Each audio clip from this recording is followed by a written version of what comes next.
Night of the book segment tonight. President Obama got a huge audience last night addressing the issue of terrorism from the Oval Office. As I stated in the talking points, there was little new, but reaction came quickly.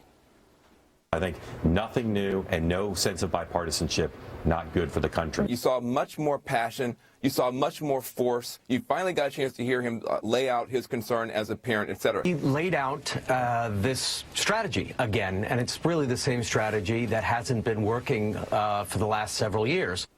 Joining us now from Miami, the purveyor, BernardGoldberg.com, Mr. Goldberg. So before we get into analyzing the reaction from the pundits, what did you think of the speech? Well, you know, I watched it and I came away saying, I can't believe there are very many Americans out there who are saying after the speech, now I feel better. I listened to the president and now I feel better about how he's taking on ISIS. And then I thought, whether you like President Obama or not, whether you agree with him or not, this is a man who has rhetorical skills. This is a man who came to office with very, very rare qualities in a politician. He had charisma and he had magic, that indefinable something. And they're gone. He squandered them because you can't say things like ISIS is the JV team. ISIS is contained one day before they kill 130 people in Paris.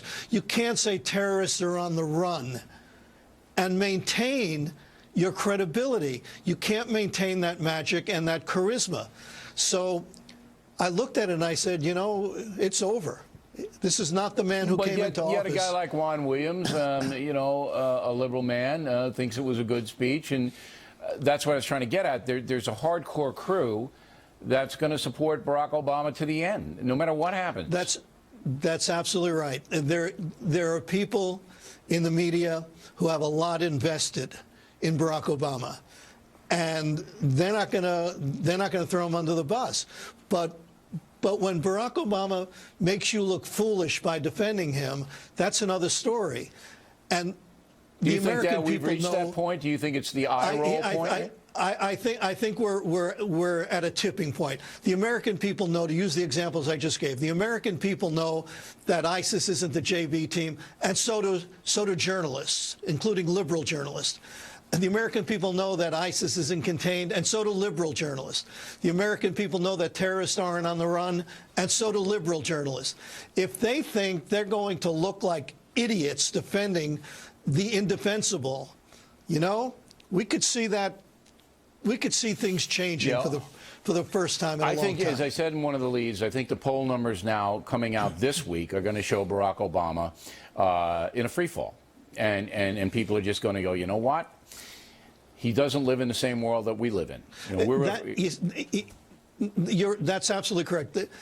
The word that comes to mind is delusional. You can't believe the things he believes and not think of the word delusional. He is a man who thinks the world is the place that he wants it to be. Right. And a lot of people like that. Yeah. Except, you know, Mike Tyson had a line about something like that. Mike Tyson, the boxer, Mike Tyson said, the fighter goes into the ring with a plan until he gets punched in the mouth. Well, Barack Obama's plan, whatever it is, to fight ISIS has taken more than a few punches to the mouth. Mike Tyson would have changed his strategy. Barack Obama doesn't. No. And there's also another word involved with the president, and that's irony.